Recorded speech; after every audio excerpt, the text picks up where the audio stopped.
At exactly 4:13 a.m., I was jolted awake by the sound of sirens and an orange glow lighting up the sky. Smoke curled into the air like a warning. I ran barefoot onto the gravel, heart pounding, only to see flames devouring my barn.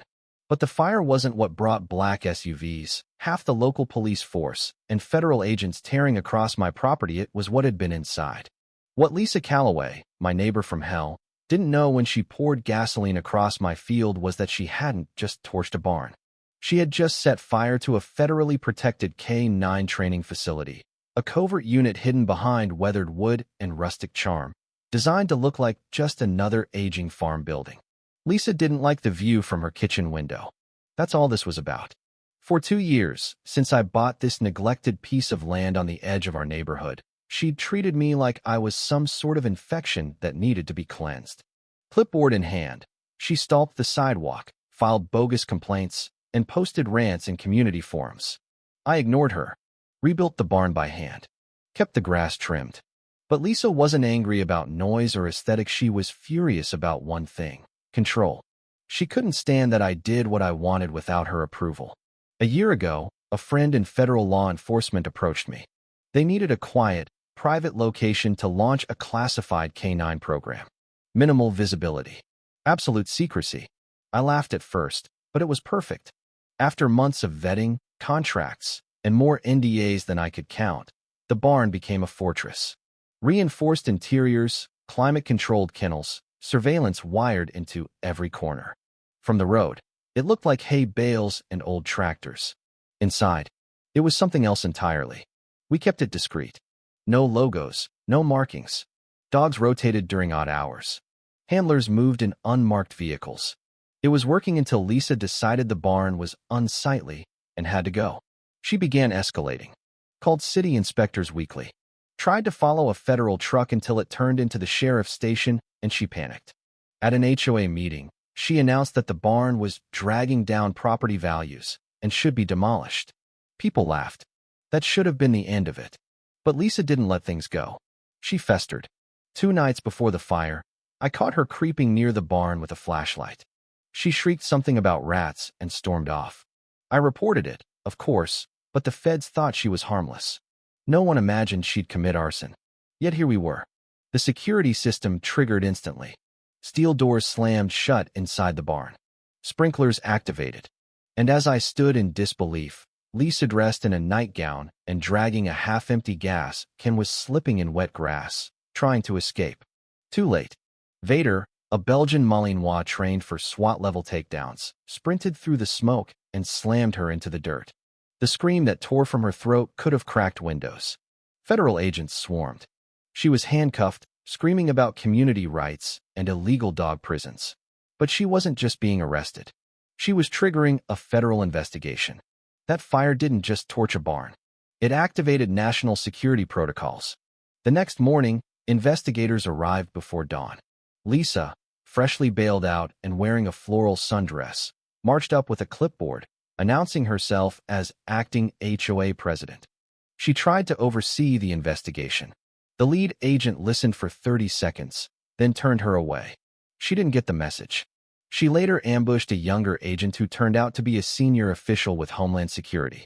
One look at the agent's badge and Lisa turned white as a sheet and scurried away. Things got worse.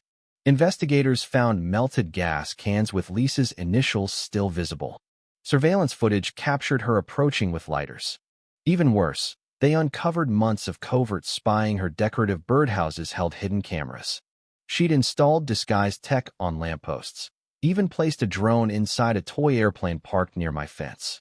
She kept logs, spreadsheets labeled evidence for community trial, complete with color-coded categories like must burn and suspicious barking.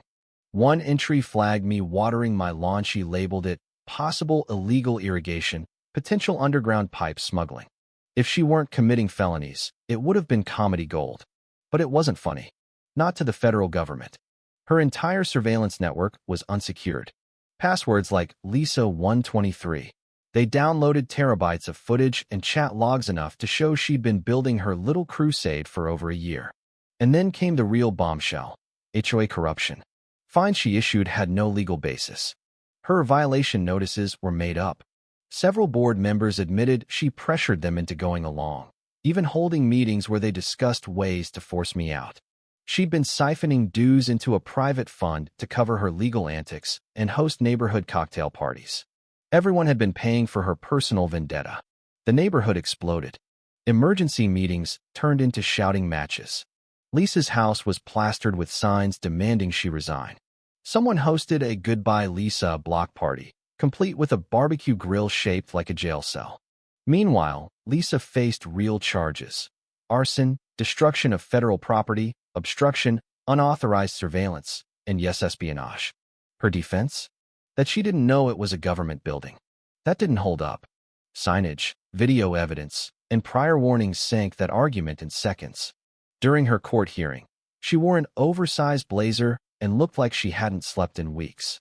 When the prosecutor listed the charges down to the drone hidden in the toy plane, the courtroom couldn't stop laughing. Lisa tried to rant about secret agencies and deep state HOA corruption. The judge ordered her remanded for psychological evaluation. While Lisa's world collapsed, mine transformed. The government offered to buy more of my land. They wanted to expand the facility, make it official. I agreed. Construction began within days: steel structures, dorms for handlers, a helipad. And as for Lisa's house? Foreclosed. Purchased by the agency. Bulldozed. Now it's an agility course where German shepherds leap and sprint across the property she once claimed was sacred. She was sentenced to 5 years of probation, thousands in fines, banned from HOA roles, and ordered to complete 2,000 hours of community service. Homeland Security assigned her to clean the K-9 yard. If justice were poetry, that would be the final stanza. The neighborhood healed quickly.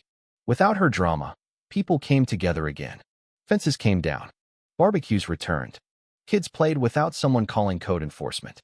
The dogs became beloved members of the community, often performing for school field trips and local events. Lisa became a ghost story, an urban legend about a woman who tried to take down federal agents with nothing but a clipboard and a gallon of gasoline. Sometimes I wonder if she drives by, watching from the shadows. I hope she does, because nothing says poetic justice like watching highly trained K-9s sprint across the ruins of your ego.